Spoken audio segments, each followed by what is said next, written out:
نحمده ونصلي ونسلم على رسوله الكريم أما بعد فأعوذ بالله من الشيطان الرجيم بسم الله الرحمن الرحيم وأنزلنا إليك الكتاب بالحق مصدقا لما بين يديه من الكتاب ومهيمنا عليه فاحكم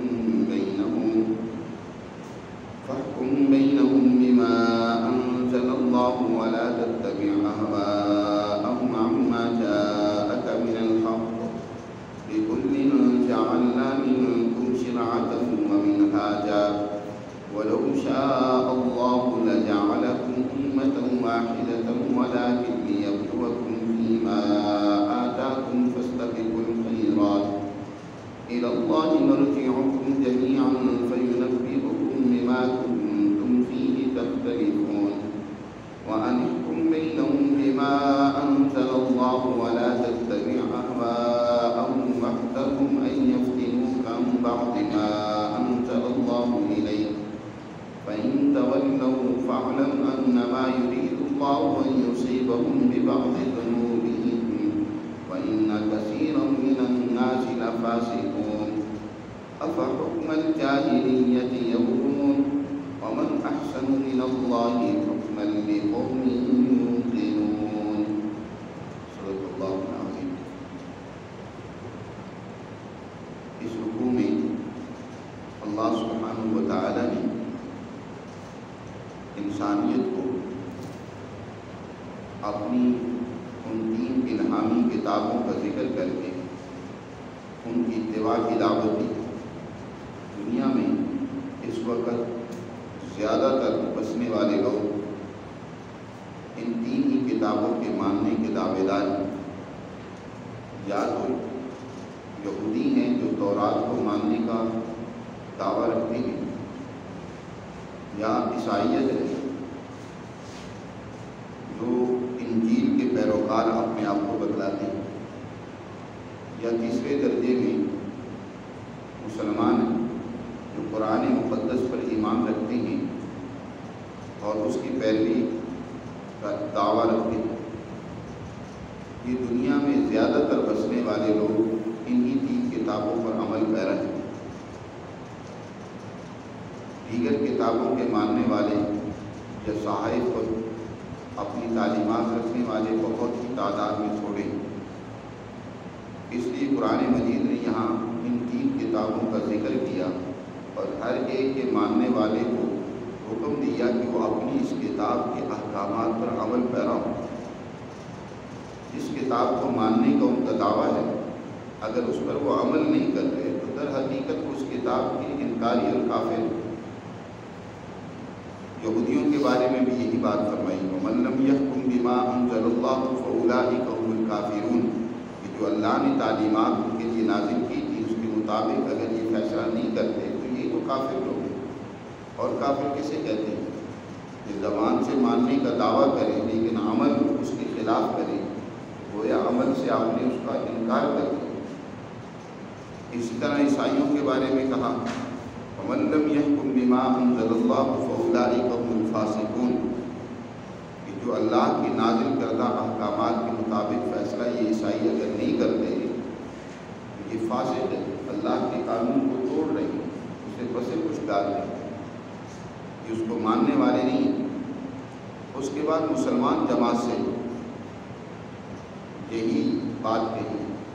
اور جو کتاب مقدس قرآن مجید مسلمان جماعت کی طرف نازل کیا ہے بواسطہ جناب رسول اللہ صلی اللہ علیہ وسلم کے، سب سے پہلے تو اس کی اہمیت کو بیان کیا کہ فرمایا کہ ہم نے تمہاری طرف الکتاب حق کے ساتھ نازل کی ہے۔ الکتاب کے بارے میں جیسے کل بھی بات کی تھی کہ جامع ضابطہ حیات جس میں زندگی کے ہر شعبے کے حوالے سے اصولی درجے کی مکمل رہنمائی موجود ہے، اس کو الکتاب کہا جاتا ہے۔ قرآن کے آغاز میں بھی اللہ نے یہی تعارف کرواتے ہوئے فرمایا ذالک الکتاب۔ یہاں بات ایک اور سمجھنے کی ہے، جب قرآن مقدس اس کو الکتاب کہہ رہا ہے۔ دنیا کی کوئی بھی کتاب کوئی انسان وہ اگر اپنے ہاتھ میں لیتا ہے یقیناً اسے پڑھنے اور سمجھنے کے لیے ہی لیتا ہے۔ کبھی ایسا نہیں ہوتا کہ کوئی کتاب اس نے اٹھائی اور اسے سمجھ نہیں آ رہی لیکن پھر بھی وہ پڑھی جا رہا ہے، سمجھ کچھ نہیں آ رہا کیا اس کتاب میں لکھا جا رہا ہے، لیکن اس کو پڑھی جا رہا ہے۔ بلکہ جب وہ کتاب اٹھاتا ہے اسے سمجھ آتی ہے اس کو اور پڑھتا ہے۔ لیکن عجیب بات ہے کہ مسلمان آج اس کی حالت یہ ہو گئی ہے کہ وہ اللہ کی اس کتاب کو جو مکمل الکتاب کا، دنیا میں جتنی کتابیں ہیں الکتاب ہونے کا شاید ان کو وہ مکمل مقام و درجہ حاصل نہ ہو جو قرآن مقدس کو ہے، لیکن آج مسلمان اس کو پڑھ رہا ہے، اس کو پتہ کوئی نہیں ہوتا میں کیا پڑھ رہا ہوں، سمجھنے کی کوشش نہیں کرتا کہ میرے رب نے اس میں میرے لیے کیا پیغام دیا ہے، مجھے کیا حکم دیا ہے، میں نے اس پر کیسے عمل کرنا ہے، سمجھنے کی کوئی کوشش نہیں۔ آج اولاً تو پڑھنے کے حوالے سے ہی بہت زیادہ غفلت ہے، لوگ پڑھتے بھی نہیں، لیکن پڑھنے سے بھی مقصود در حقیقت اس کا سمجھنا اور سمجھنے سے بھی مقصد اس کے مطابق عمل کرنا ہے۔ سمجھنے کے حوالے سے تو بہت زیادہ کوتاہی ہے، اور پھر عمل تو ہے ہی کوئی۔ جہاں کی ضرورت ہوتی ہے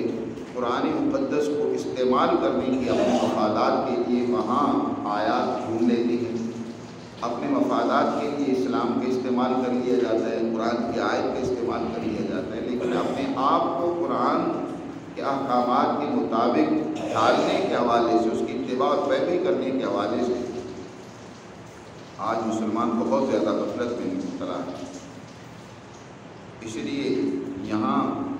قرآن مجید نے خاص طور پر بڑی تاکید کے ساتھ کہا وَلَا تَتَّبِعْ أَهْوَاءَهُمْ عَمَّا جَاءَكَ مِنَ الْحَقِّ، اے پیغمبر آپ کے پاس حقیقت اور سچائی آ چکی ہے، اس کو چھوڑ کر خواہشات کے پیچھے نہ لگنا۔ دنیا کی دوسرے قوموں کے پاس کوئی حقیقت اور سچائی نہیں ہے، خواہشات ہیں، تو تم ان کے پیچھے چلتے رہو اور اس حقیقت کو نظر انداز کر دو، ایسا نہ کرنا۔ قرآن نے وہ جو ایک سوال پیدا اور اشکال پیدا ہوتا تھا اس کا بھی واضح طور پر جواب دے دیا کہ جب پہلی کتابیں موجود تھیں تو پھر قرآن مقدس کی کیا ضرورت تھی، تو واضح کر دیا کہ ہم نے تم میں سے ہر امت کے لیے ایک شریعت، ایک منہاج اور طریقہ کار مقرر کر دیا۔ پہلی شریعتیں ان کی ضرورت کے مطابق اللہ نے نازل کی، اس پر ان کے لیے عمل کرنا ان کے دور میں ضروری تھا، لیکن اس کی تکمیل جناب رسول اللہ صلی اللہ علیہ وسلم کے ذریعے سے ہو رہی ہے۔ آپ نے خود مثال دے کر فرمایا کہ میری مثال دیگر انبیاء علیہ السلام کے مقابلے میں ایسی ہے جیسے کہ ایک مکان بہت عالیشان قصر اور محل تیار ہوا ہو، لیکن اس میں ایک اینٹ کی جگہ ابھی خالی ہو، ساری اینٹیں اس میں لگا کر مکان کی دیواریں، اس کے تمام چیزیں وہ پوری اور مکمل کر دی گئی، لیکن ایک اینٹ کی جگہ خالی تھی۔ فرمایا وہ آخری اینٹ میں ہوں کہ میں نے آ کر اس قصر نبوت کو، اس نبوت کے محل کو مکمل کر دیا۔ شریعت جو آہستہ آہستہ پائے تکمیل کو پہنچ رہی تھی وہ حضور صلی اللہ علیہ وسلم کے ذریعے سے آخر کار مکمل ہو گئی، اور آپ صلی اللہ علیہ وسلم نے اس کو ایک اور انداز سے بھی سمجھایا۔ آپ نے فرمایا کہ ہم انبیاء علیہ السلام کی جماعت کی مثال ایسی ہے جیسے کہ ایک ماں باپ ہوتے، اگر ایک انسان نے متعدد شادیاں کی ہے، اس سے اولادیں ہیں، تو وہ انلاتی بھائی جو ہوتے ہیں، مائیں تو مختلف ہو جاتی ہیں بس اوقات، ایک آدمی نے 3-4 شادیاں کر رکھی ہیں، اب ان سے جو اولاد ہے وہ ماں کے اعتبار سے تو الگ الگ ہے، لیکن باپ سب کا ایک ہے۔ اسی طرح انبیاء علیہ السلام کی شریعتیں تو الگ ہیں، لیکن ان کے جو اصول ہیں جن سے آگے احکامات پھوٹتے ہیں، جو آگے احکامات انسانیت میں منتقل ہوتے ہیں، وہ سب کے سب ایک ہیں۔ فرمایا ہم اللہتی بھائیوں کی طرح ہیں کہ جن کا باپ ایک ہو مائیں مختلف ہوں، تو شریعتیں مختلف ہیں لیکن اصول اور بنیادی احکامات سب کے ایک ہی ہیں۔ اس کے بعد قرآن مجید نے واضح طور پر حضور صلی اللہ علیہ وسلم سے یہ بات کہی ہے کہ وَأَنِحْكُمْ بَيْنَهُمْ بِمَا أَنزَلَ اللَّهُ، کہ ان کے درمیان اللہ نے جو کتاب قرآن نازل کی ہے اس کے مطابق ان کے درمیان آپ فیصلے کریں، اس کے مطابق حکم جاری کریں، حکمرانی کا نظام اس کے مطابق ہونا چاہیے۔ وَلَا تَتَّبِعْ أَهْوَاءَهُمْ، ان کی خواہشوں کے پیچھے آپ نہ چلیں۔ وَاحْذَرْهُمْ أَن يَفْتِنُوكَ عَن بَعْضِ مَا أَنزَلَ اللَّهُ إِلَيْكَ، اور محتاط رہیے اس بات سے کہ کہیں وہ آپ کو اللہ کے نازل کردہ احکام سے کسی حکم سے وہ آپ کو پھیر نہ دیں۔ اللہ کا کوئی حکم ایسا جو تم پر واضح طور پر نازل ہوا ہے اور وہ اس کو چھڑوا کر اپنی خواہشات کے پیچھے تمہیں لگا دیں، اس سے ڈرتے رہیے۔ اس سے پہلے کسی درس میں بات کی تھی کہ مدینہ منورہ میں یہودیوں کے جو قبائل آباد تھے ان میں سے دو بڑے اہم قبیلے تھے، قبیلہ بنو قریظہ اور بنو نذیر۔ ان میں سے ایک قبیلہ طاقتور تھا بنو نذیر کا، اور دوسرا قبیلہ قدر کمزور تھا بنو قریظہ کا۔ اب جو طاقتور قبیلہ تھا انہوں نے قریظہ قبیلہ والوں کے ساتھ یہ طے کر رکھا تھا، معاہدہ کر رکھا تھا کہ اگر تم ہمارا نقصان کرو گے، کوئی بندہ مارو گے، قتل کرو گے، تو ہم تم سے پوری دیت لیں گے، اور اگر تم ہمارا کوئی نقصان کرو گے، کوئی بندہ مارو گے، تو ہم تمہیں آدھی دیت دیں گے، اس لیے کہ ہم غالب ہیں، ہم طاقتور ہیں اور تم کمزور ہو۔ شروع میں تو اسی قانون کے تحت وہ عمل کرتے رہے، جیسے جس کی لاٹھی اسی کی بحث والا قانون تھا، وہ طاقتور تھے اس لیے پوری دیت لیتے تھے بنو نذیر والے، اور قریظہ والے جو ہیں ان کو آدھی دیت وصول ہوتی تھی۔ جب نبی کریم صلی اللہ علیہ وسلم مدینہ منورہ میں تشریف لائے، آپ نے انسانیت کو شعور دیا، عدل کی اہمیت کو واضح کیا، اور عدل پر مبنی ایک معاشرہ اور نظام تشکیل دیا، اور بنو قریظہ کو بھی عقل ہے، انہیں بھی اپنی حقوق یاد ہے، اور انہوں نے مطالبہ کر دیا کہ نہیں، آئندہ ایسا نہیں ہوگا کہ ہمارا حق بنو نذیر کے مقابلے میں آگا ہو، ہم بھی پوری دیت وصول کریں گے، تم جس مذہب کے ماننے والے ہو ہم بھی اسی کے ماننے والے ہیں۔ یہ کیا بات ہے کہ ہم کمزور ہیں اس لیے ہمارا حق کم ہے اور تم طاقتور ہو تمہارا حق زیادہ ہے۔ اسی طرح کا ایک واقعہ پیش آیا، بنو قریظہ نے بنو نذیر کے کسی آدمی کو قتل کر دیا، جھگڑا بڑا، فیصلہ کروانے کی نوبت آئی، تو آپس میں اختلاف ہوا، تو انہوں نے طے کیا کہ چلو ہم فیصلہ حضور صلی اللہ علیہ وسلم سے کروا لیتے ہیں، محمد رسول اللہ صلی اللہ علیہ وسلم سے فیصلہ کرواتے ہیں، جو وہ فیصلہ کریں گے ہمیں منظور ہوگا۔ اب بنو نذیر کے علماء اکٹھے ہو کر حضور کی خدمت میں آتے ہیں اور کہتے ہیں کہ دیکھیں ہم علماء ہیں، عوام کا ہم پر بڑا اعتبار ہے، اگر ہم مسلمان ہو گئے نا تو یہ ساری ہماری قوم مسلمان ہو جائے گی، اور ہم آپ پر ایمان لے آتے ہیں، مسلمان ہوتے ہیں، ہماری شرط یہ ہے کہ آپ فیصلہ ہمارے حق میں دیں، آپ جو ہے فیصلہ ہمارے حق میں کریں کہ ہمیں پوری دیت بنو قریظہ کے لوگ ادا کریں گے، جیسے زمانہ جاہلیت میں ایسا چلا آ رہا تھا، آپ کے آنے سے پہلے ایسا ہی تھا، لیکن اب آپ کے آنے کے بعد وہ دیدہ دلیر ہو گئے ہیں، وہ پوری دیت دینے سے انکاری ہیں، آپ بھی فیصلہ ہمارے حق میں کر دیں تو ہم سارے مسلمان ہو جائیں گے اپنی قوم کے ساتھ۔ حضور صلی اللہ علیہ وسلم کو لالچ دیا گیا، قرآن مقدس نے آیات مبارکہ نازل کر کے فرمایا وَأَنِحْكُمْ بَيْنَهُمْ بِمَا أَنزَلَ اللَّهُ، اے پیغمبر ان کے درمیان آپ اللہ کے قانون، اللہ کی تعلیم، عدل کا جو حکم ہے اس کے مطابق فیصلہ کریں۔ وَلَا تَتَّبِعْ أَهْوَاءَهُمْ، ان کی خواہشات کے پیچھے نہیں چلنا۔ انہوں نے اللہ کی تعلیمات کو چھوڑ کر جو ان کی کتابوں میں بھی موجود تھیں، خواہشات کو انہوں نے اپنا رہنما اور اپنا مقتدا بنا لیا، اور پھر تاکید کے ساتھ کہا وَاحْذَرْهُمْ أَن يَفْتِنُوكَ عَن بَعْضِ مَا أَنزَلَ اللَّهُ إِلَيْكَ، آپ ان سے ڈرتے رہیے کہیں ایسا نہ ہو کہ اللہ کے کسی حکم سے آپ کو ہٹانے میں کامیاب ہو جائیں۔ آپ عدل و انصاف کے دامن کو نہیں چھوڑیں گے، آپ عدل کی بنیاد پر فیصلہ کریں گے۔ مسلمان ہونا ہے تو اپنے لیے ہونا ہے، اسلام لا کر یہ آپ پر یا اللہ پر احسان رکھنا چاہتے ہیں۔ قرآن نے دوسری جگہ پر اس کا ذکر کیا کہ ایک قبیلہ آ کر حضور پر احسان جتلانے لگا کہ دیکھیں یہ مسلمان ہو گئے۔ اللہ تعالیٰ نے واضح طور پر فرمایا کہ اپنے اسلام کا احسان حضور پر نہ رکھو، تو مسلمان ہوئے ہی کہاں ہو؟ مسلمان جو ہوتا ہے اس کے دل میں یہ چیزیں خواہشات نہیں ہوتی۔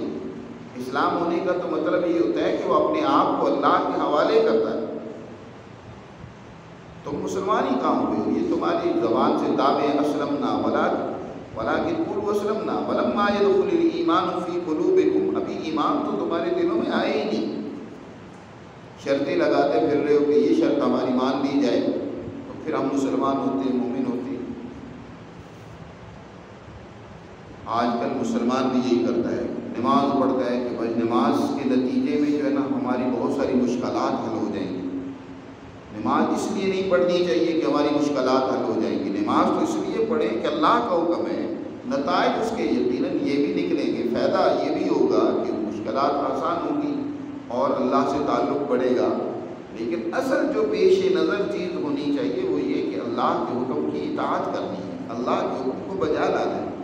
اس میں کوئی اپنا لالچ، کوئی اپنا فائدہ سامنے رکھ کر اس حکم کو پورا کریں گے، اس لیے یہ میرا ایک فائدہ ہے اس میں، ٹھیک ہے یہ میں حکم پورا کرتا ہوں۔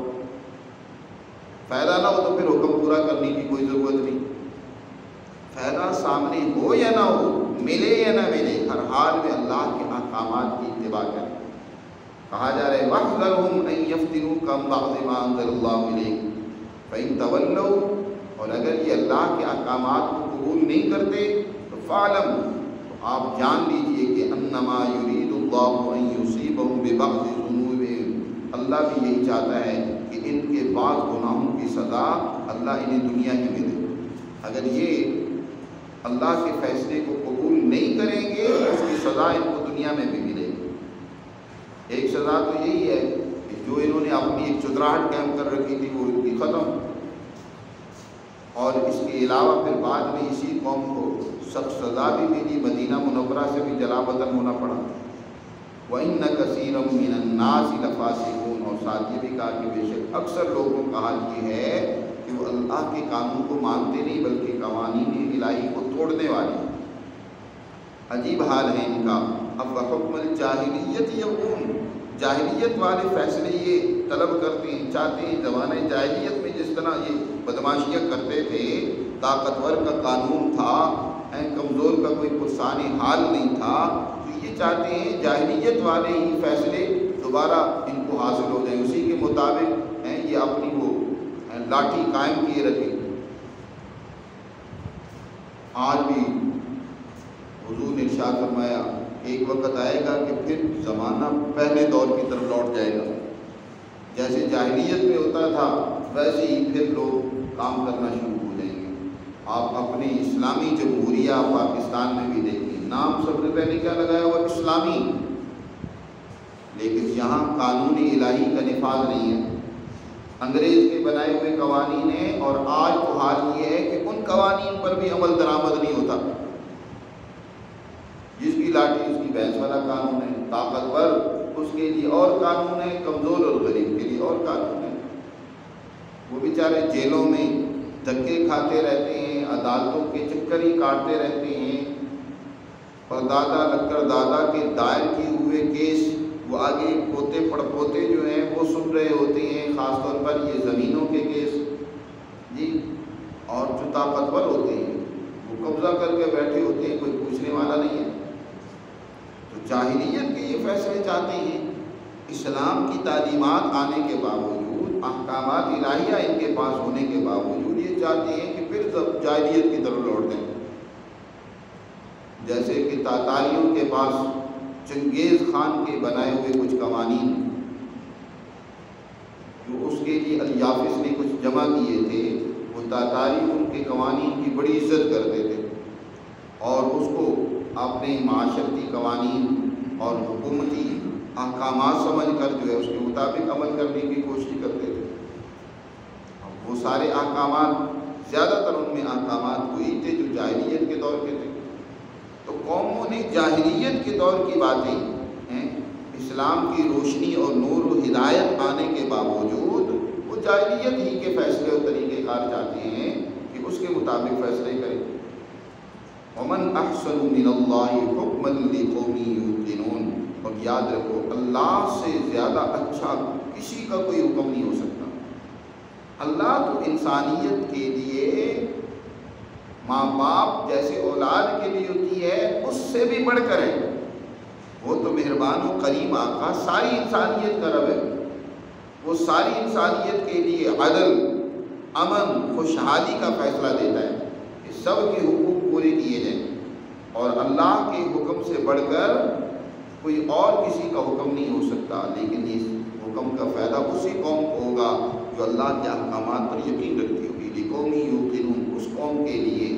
اس جماعت کے لیے جو اللہ کے احکامات پر یقین رکھتی ہے،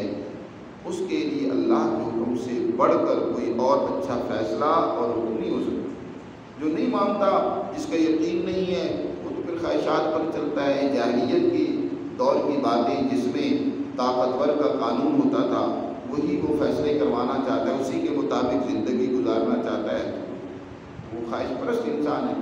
اگر کوئی واقعی اپنے معاشرے میں عدل، امن، خوشحالی چاہتا ہے تو اس کے لیے ضروری ہے کہ اللہ کی نازل کردہ احکامات پر عمل کرے۔